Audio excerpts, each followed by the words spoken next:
It's 7 o'clock. Time to call this meeting of the Fredonia Planning Commission to order, Monday, February 2nd. First item on the agenda is the Pledge of Allegiance. Please stand. I pledge allegiance to the flag of the United States of America and to the republic for which it stands, one nation, under God, indivisible, with liberty and justice for all. Thank you.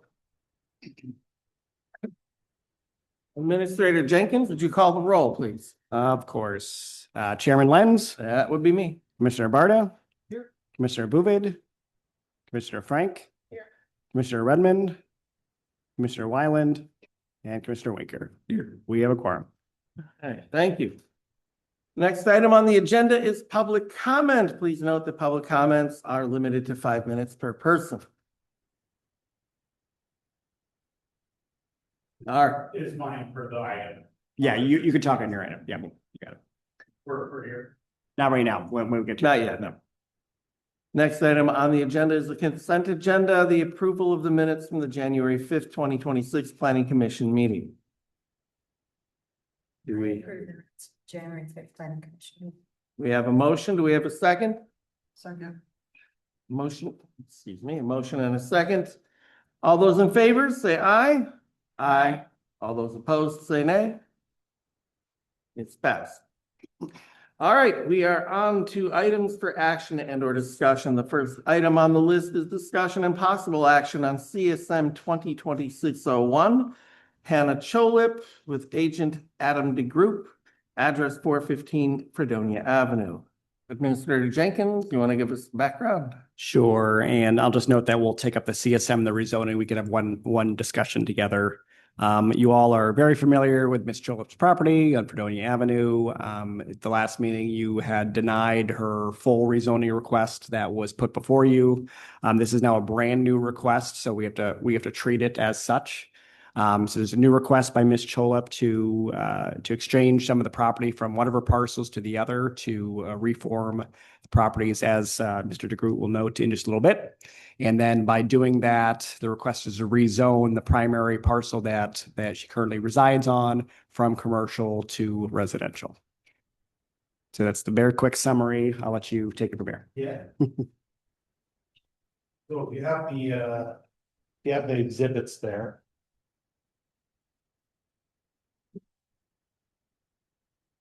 Really, it's just the 11 by 17 sheet.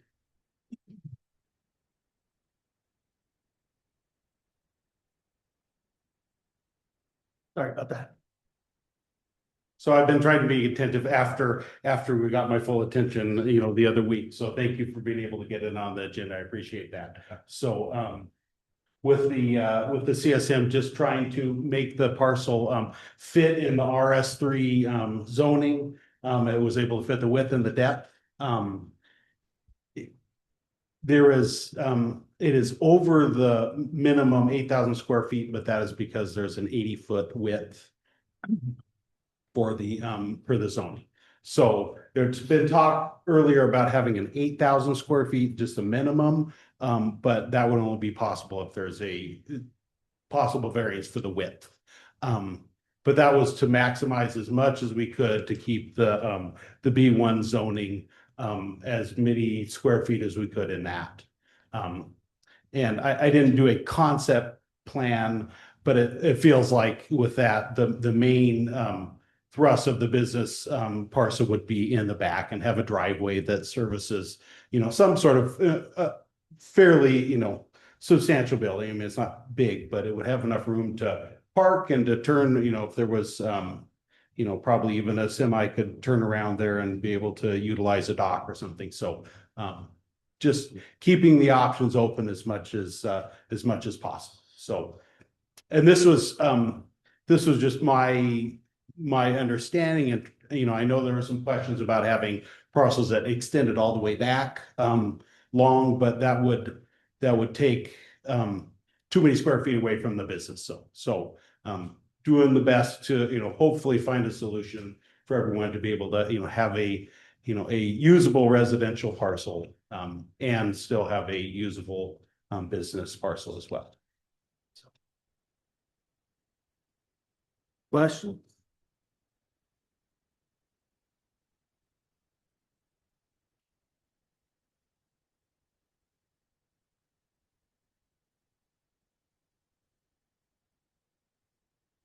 So the commercial lot toward the back would be large enough to take a fairly decent sized, Yeah. I Commercial believe building? is it 165 feet wide?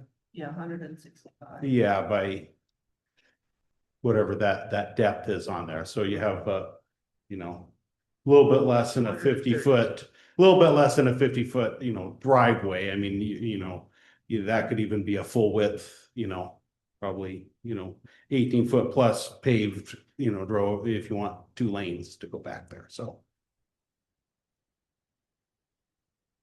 And Miss Cholup's driveway would still go through the commercial?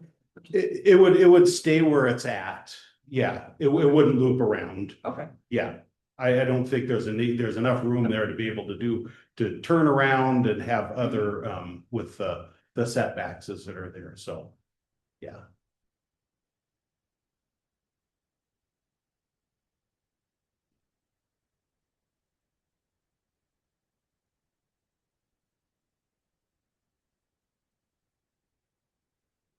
I don't know, I think this probably satisfies the fact that we're keeping part of it as commercial. And Miss Cholup, if she ever did decide to sell, the back part would be. It would make it with the CSM, it would make it, I believe, easier to sell. I mean, more readily available just to be able to have the CSM lot there and ready to sell if it was. But And then. I mean, a regular parcel could be sold as well, but it's. But then actually having a house, which is obviously a residence, Yeah. fit our ordinances for size of property, right? So yes, it would fit the zoning requirement of that zoning. But if you change the zoning, as I noted in the memo, it would not comply with our comprehensive plan. So if you move forward with wanting to do this, then we need to go through that kind of step 2 to update our comp plan to reflect this residential property kind of in the middle, like an island. Which, as we brought up in the past, there's probably other properties here that also need to get updated.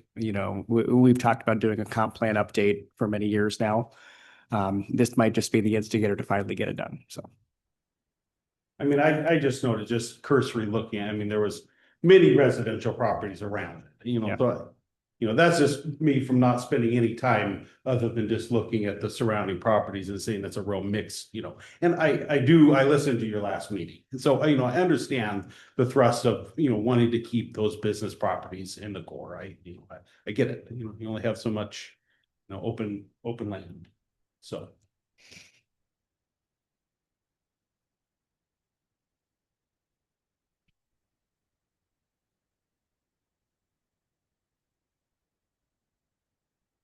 Any other questions?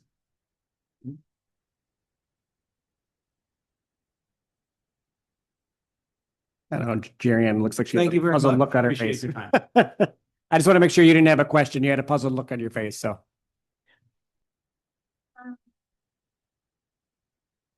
So it's to the back of the house. And then I'm still a little conflicted on, the house is then residential and the building behind the house then will be commercial, and that's the building where her business of nursing. is- There isn't a building. No. How about? This is their home, Right, the garage. right. We're turning this is gonna be commercial property that doesn't have any buildings on it. Yeah. This is gonna be the residential property that's associated with the home here. Mhm. Currently, this whole thing is registered as business, so the idea here is to re-register this, redesignate this a residential zoning. So that legally Ms. Cholip can live in her house, Mhm. whereas we leave this as a business, a commercial property. That can be then used, sold, whatever, for business. But there's no building on this property. at this Okay. time. Does that make sense? Mhm.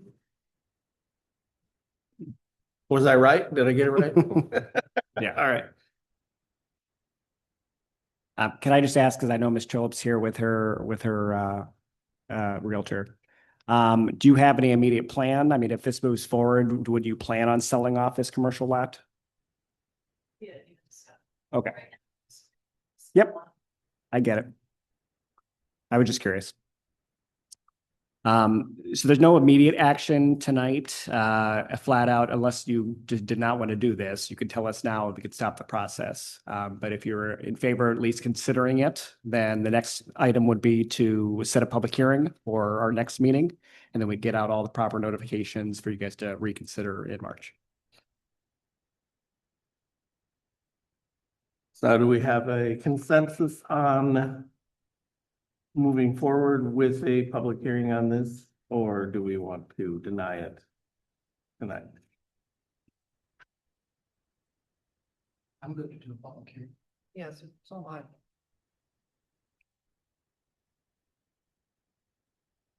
What does the public hearing like entail? Like just get public comment pretty much and then we make our decision at that point? Yeah, so the site, well, remember, there's two different actions here. So the site plan doesn't require a public hearing. That's just you reviewing it and then approving the certified survey map. So that would split the property with the new dimensions. The zoning change, though, that's what requires a public hearing. So all neighboring property owners get alerted of the public hearing. We publish it in a newspaper, do it at our posting locations. And then if anybody does have a strong opinion one way or another, they would come to that meeting or send us letters in advance to speak to you all about that proposed change. And then after that, then you would make your ultimate recommendation to the village board. So essentially we're approving or denying the CSM at a minimum tonight? So kind of- Nope, that's going to happen next meeting as well. Gotcha. Yep. Okay. We're just basically approving a public hearing. Oh, that makes sense. Yeah, you don't need to make any firm decisions tonight.